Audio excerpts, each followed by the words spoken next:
ناظرین آج کے اگلے سیگمنٹ کی طرف چلتے ہیں جو ہے اویئرنیس ود DSM۔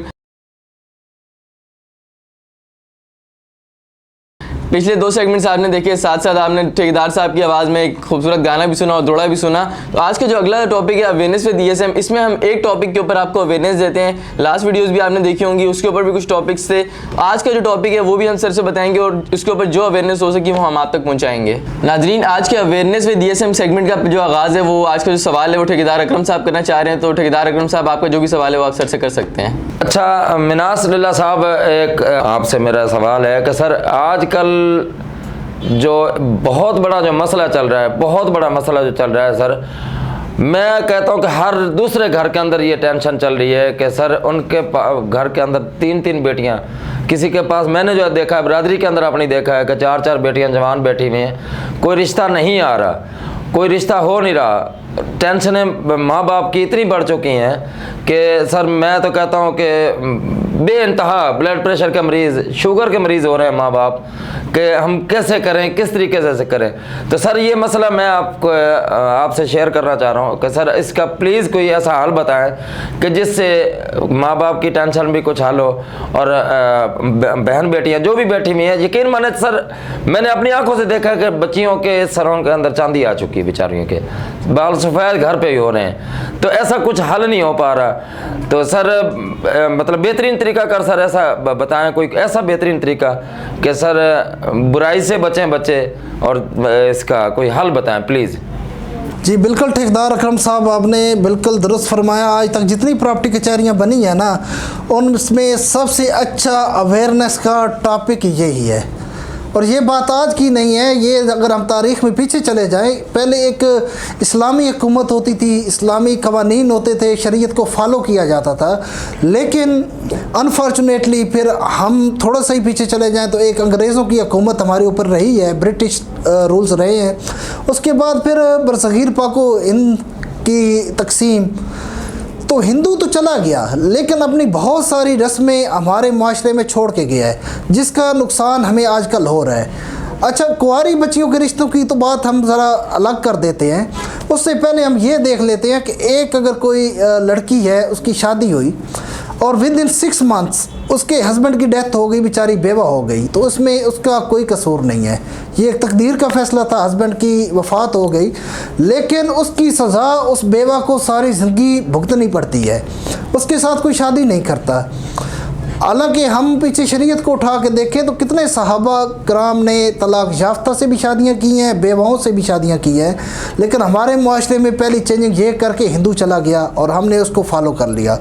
دوسری چیز یہ ہے کہ ہماری جو آج کل کی خواتین ہیں نا، ان کو تھوڑا سا سمجھنا چاہیے، جو کہ دوسری شادی پر ایگری نہیں ہوتی، ہسبینڈ کی دوسری شادی پہ پتہ کیا قرآن مچ جاتے ہیں، بات قتل و غارت تک پہنچ جاتی ہے، اور اسی ڈر کی وجہ سے مرد جو ہیں دوسری شادی نہیں کرتے۔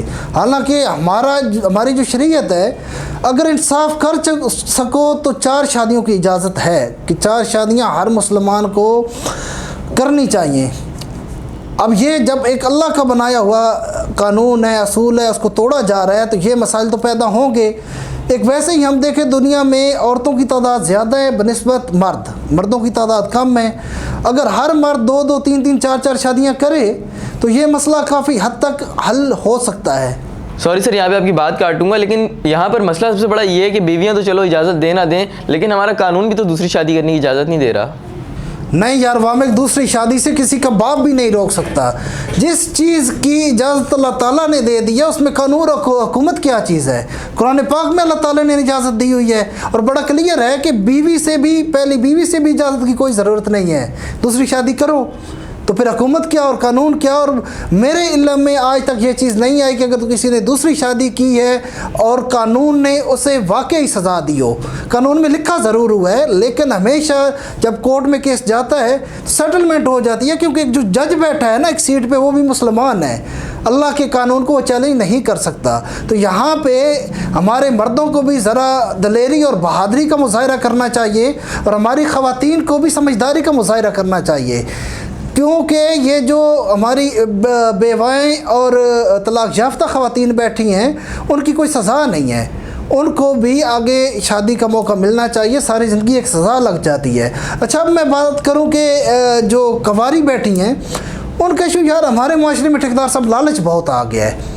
لالچ اس چیز کا ہے کہ اب ایک لڑکی ہے جس کی ایج 19 ایئرس ہے, 18-19 سال.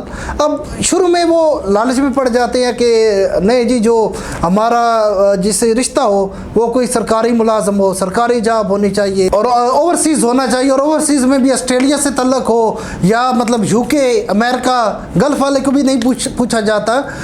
تو یہ کچھ ایشوز ہیں. اب دوسری طرف لالچ دیکھا جائے لڑکے والوں کی طرف سے تو وہ جہیز کا لالچ ہوتا ہے. یقین مانے دل خون کے آنسو ہوتا ہے کہ ایک باپ بچی بیانے جا رہا ہے, رشتہ اس کا لیا جا رہا ہے, لیکن ایک پرچہ اس کے ہاتھ میں تھمایا جا رہا ہے شہروں کے اندر کہ آپ نے جہیز میں یہ جو ہمارا لفنٹر ہے اس کو گاڑی دینی ہے, بائک دینی ہے, انہوں جی سونے دی گھڑی پانی ہے, وہ پہلے لفنٹر دا منہ تو ویکھ لو تسی.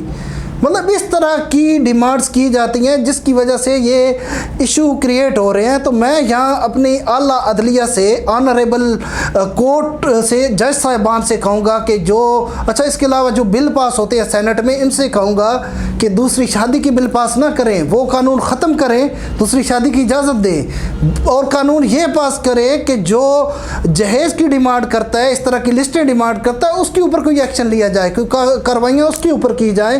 اس لعنت کو اس معاشرے میں ہمیں ختم کرنا چاہیے اور ایک مہم چلانی چاہیے کہ یہ لعنت ختم ہو جائے, جہیز والی اسپیشلی. اور لڑکیاں بھی دیکھیں رزق اللہ کے ہاتھ میں ہے, آج نہیں ہے کل اللہ تعالیٰ اس کی قسمت سے عطا کرے گا. لڑکیاں بھی یہ ذرا لالچ چھوڑ دیں اور مطلب ان ٹائم شادی کریں تو یہ مسئلے میرے حساب میں کافی حد تک حل ہو سکتے ہیں. سر میں بعض دفعہ یہ ویکھیا ہے کہ مطلب بچی نو ویکھن جا رہے ہیں, جدو اتنے پہنچتے ہیں تو نہیں جی نہیں میرے بھائی کے لیے تو بھائی چاند جیسی دلہن ہونی چاہیے. تسی آپ دے بران ویکھو ترٹے موٹر سائیکل طرح دا منہ ہوندا ہے تے بچی نو تسی فوری طور تے ریجیکٹ کر دیندے نے. حالانکہ تانوں اس چیز تے شرم آنی چاہیے کہ یار اگلے دی بچی ہے ان دی انسلٹ یا مطلب بچی دی انسلٹ کر دیندے نے. سر وہ ماں باپ کہڑے پاسے جاون سر, انہاں دی جتنی انسلٹ ہو جاندی ہے کہ یار میری بچی دی ایسے انسلٹ کیتی ہے دا منہ ویکھ اون تے 6 کلومیٹر دند باہر ہوندے نے. ایگزیکٹلی ٹھیکیدار صاحب آپ نے بالکل ٹھیک کہا. یہ دیکھنے دکھانے کا جو رواج چل پڑا ہے نا, مطلب پورا خاندان آ جاتا ہے دیکھنے کے لیے لڑکی کو. اچھا ان کے لیے آگے ٹھیک ٹھاک لڑکی والے خرچہ کرتے ہیں, اچھا خاصا ان کی ریفریشمنٹ پہ ٹھیک ٹھاک خرچہ ہوتا ہے لڑکی والوں کا. اچھا وہاں آ کے لڑکی کے امتحانات شروع ہو جاتے ہیں, ذرا بول کے دکھاؤ, ذرا چل کے دکھاؤ, ذرا یہ کر کے دکھاؤ.